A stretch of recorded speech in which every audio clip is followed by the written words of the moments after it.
வணக்கங்க.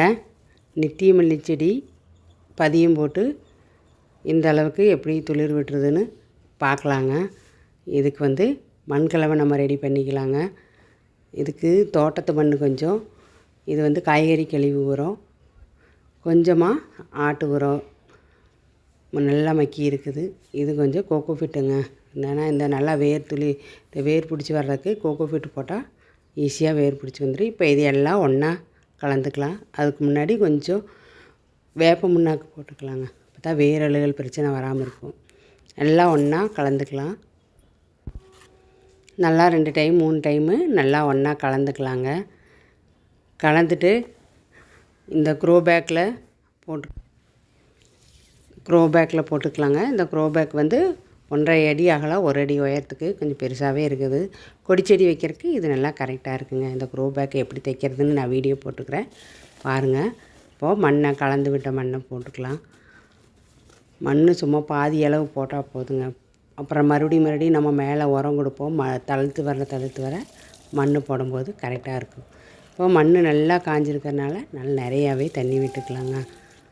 2 தடவை 3 தடவை நல்லா ஈரமாகிற அளவுக்கு தண்ணி விட்டுட்டு அப்புறமா நம்ம இந்த கொடியெல்லாம் எடுத்து நம்ம நட்டு வச்சுக்கலாங்க. இப்போது இந்த நித்திய மல்லி செடி இங்கே எங்கள் வீட்டுக்கு பக்கத்துலேயே நல்லா ரொம்ப பெருசாக வளர்ந்துருச்சுங்கிறதுக்காக வெட்டி போட்டாங்க. அதில் நான் ஒரு 4-5 குச்சி எடுத்துகிட்டு வச்சுருக்கேன். இது ரொம்ப ஈஸியாக, நித்திய மல்லி செடி ரொம்ப ஈஸியாக தளிர்த்து வந்துடுங்க. இதை இப்போ எல்லாத்தையும் நம்ம நட்டு வச்சுக்கலாம்.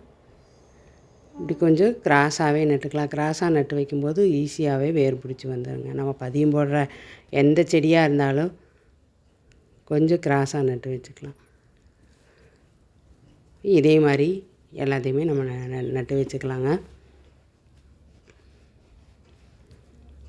மறுபடியும் ஒரு 3 குச்சி நட்டு வைக்கும்போது கண்டிப்பாக 1-2 நாள் தளிர்த்து வந்துடும். ஒரே குச்சி நட்டு வைக்கும்போது தளிர்த்து வரலைன்னா கஷ்டமாயிடும். அதனால் 3 குச்சி நட்டு வச்சுட்டு மறுபடியும் ஒருக்கா தண்ணி விட்டுக்கலாங்க. ஃபஸ்ட் டைம் தண்ணி நல்லா நிறைய விட்டுக்கலாங்க.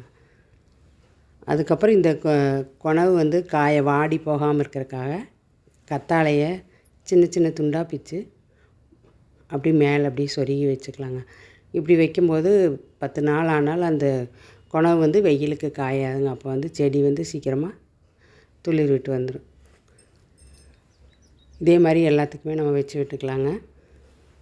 வச்சு விட்டு பார்க்கும்போது 1 வாரம் கழித்து பார்க்கும்போது இந்த அளவுக்கு துளிர் விட்டுருந்து. ஏற்கனவே பழைய தலையெல்லாம் காஞ்சிருச்சு. இப்போ இது புதுசாக துளிர் விட்டுருக்குங்க. இந்த வீடியோ பிடிச்சிருந்தால் கமெண்ட் பண்ணுங்கள், லைக் பண்ணுங்கள், சப்ஸ்கிரைப் பண்ணுங்கள். நன்றி.